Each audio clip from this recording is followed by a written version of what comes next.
ہاں تو یہ بتائیے جیسے بہت ساری جگہوں پہ خیر ہم نے کئی بار سنا بھی ہے کہ صاف صاف منع کیا یہ اللہ سے جنگ مت کرو. ٹھیک ہے.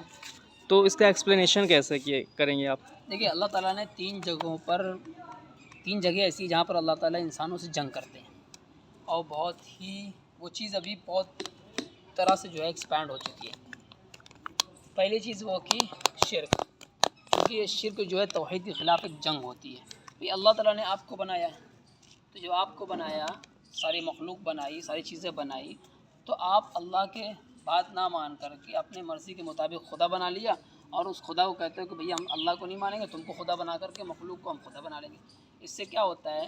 یہ اللہ کے خلاف جنگ ہوتی ہے. اور دوسری اس سے چیزیں نکلتی ہے کہ انسان اپنی قیمت اور اپنی ویلیو کیا کرتا ہے؟ کم کر دیتا ہے.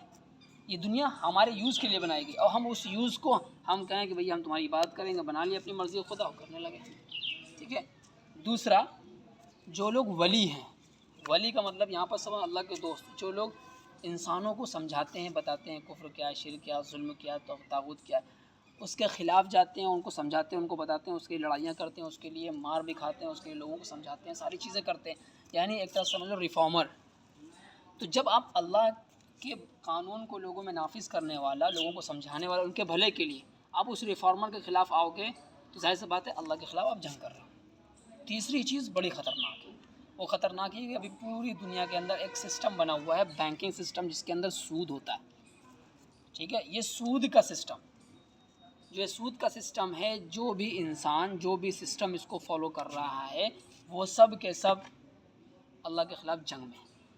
یعنی یوں سمجھیں کہ اگر ہم سود کھاتے ہیں، یوں سمجھیں کہ ہم بیٹھے ہوئے ہیں، اللہ کے رسول صلی اللہ علیہ وسلم پیچھے تلوار لے کے کھڑے ہوئے ہیں. یعنی پیچھے اگر ہم مڑ کر کے دیکھیں گے تو معلوم پڑے گا اللہ کے رسول ہماری گردن کاٹنے کے لیے کھڑے ہیں. یعنی اللہ کے خلاف ہی جنگ ہے. تو یہ تین جگہیں ہیں. تو ابھی تو پوری دنیا کے اندر سودی سسٹم چل رہا ہے. ٹھیک ہے. تو ہم کو یہ نظام کے خلاف رہنا ہے، نظام کو ختم کرنا ہے. چونکہ یہ جو سود ہوتا ہے نا، یہ اصل میں پاورفل لوگ کمزوروں کے خلاف جنگ کرتے ہیں. ان کا پیسہ رکھ پاتے ہیں بینک میں، ان کے پیسے کو یوٹیلائزیشن کرتے ہیں. دیکھو نا کتنے اسکیمز ہو رہے ہیں.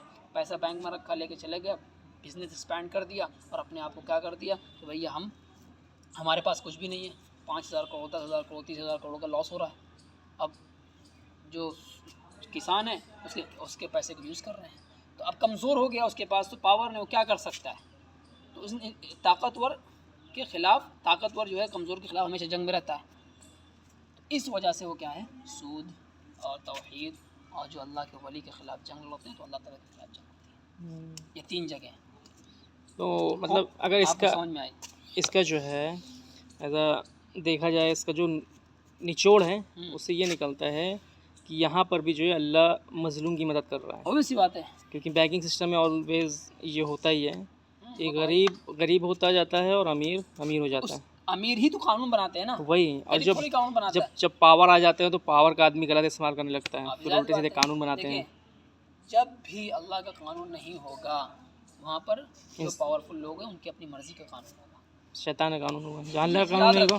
کیونکہ وہ اپنے حساب سے قانون بنائیں گے نا. اور انسان کو کہتے تم آزاد ہو، تو آزاد رہو. اچھا، یہ ساری چیزیں سب کو معلوم ہونے کے باوجود جو بیٹھے ہوئے ہیں، جو اس کی کوشش نہیں کر رہے ہیں، تو ایک طرف سے یہ بھی انڈائریکٹلی اللہ سے جنگ کے لیے تیار رہے ہیں. obvious سی بات ہے. جیسے اس میں کوٹ پڑھ رہا تھا، بہت اچھا تھا، الساکت عن الحق اخرس شیطان اخرس.